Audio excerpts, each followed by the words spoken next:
All right, so to compound on the previous video of all the common names, we're now breaking just a few of them down into Iupac name system. Iupac name system is taking it back old school from Organic 1 when you learned about methyls, the very basics of the naming system for each thing. Like for instance, in our common name video, we called this one toluene. But really, at number 1, it's just a methyl connected to benzene. So the Iupac name for this would be methyl benzene.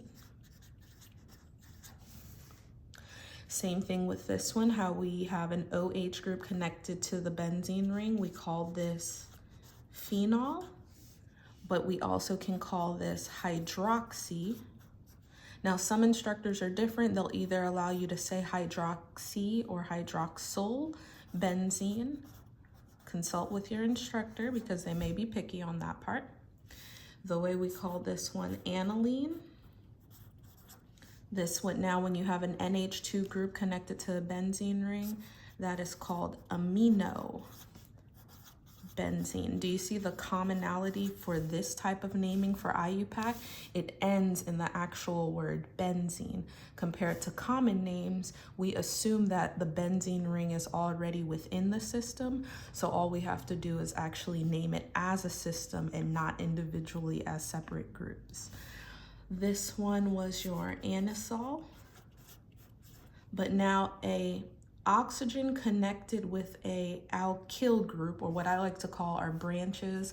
Instructors like to use the big words called substituents. That's fine. This part, because it's a methyl connected to an oxygen, we call this methoxy benzene.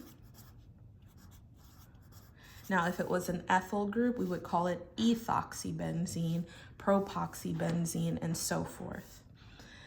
I'm gonna skip down to this one and come right back to the one that I starred. So this one, we called this one styrene, but this is also another name that they can use for styrene. Could be like vinyl benzene.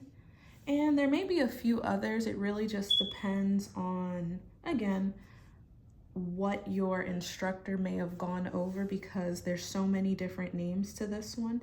So like for instance, I've seen people name this one as not just vinyl benzene, they can name it as styrol. So these would probably be more common names. And there's gonna be tons of them. You can look them up on Google, Wikipedia them, or hopefully you've gone to class and paid attention because your teacher gave you the specific name they want you to know it as. Then you have this one. We called it xylene earlier, but I wasn't really specific about the type of xylene this is. So before in that last video, I mentioned that if you have two groups right next to each other, there's going to be a specific name, which I'll cover in the next video, which is going to consist of the location of where the branches are. So when something's next to each other, we're gonna call that ortho, which we'll come back to. So this was really supposed to be called orthoxylene in the last video, but of course I'm building onto your knowledge with things. So we'll talk about how to talk about di-substituted benzene shortly and the positioning of where the branches are.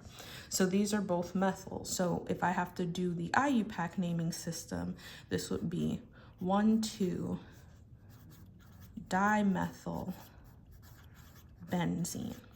Later on, we're going to see that the methyl groups can move into other locations, which will still cause it to be called xylene, but now the prefix, instead of having an O, meaning ortho, it's going to have other naming systems to relate to the distance apart at the beginning.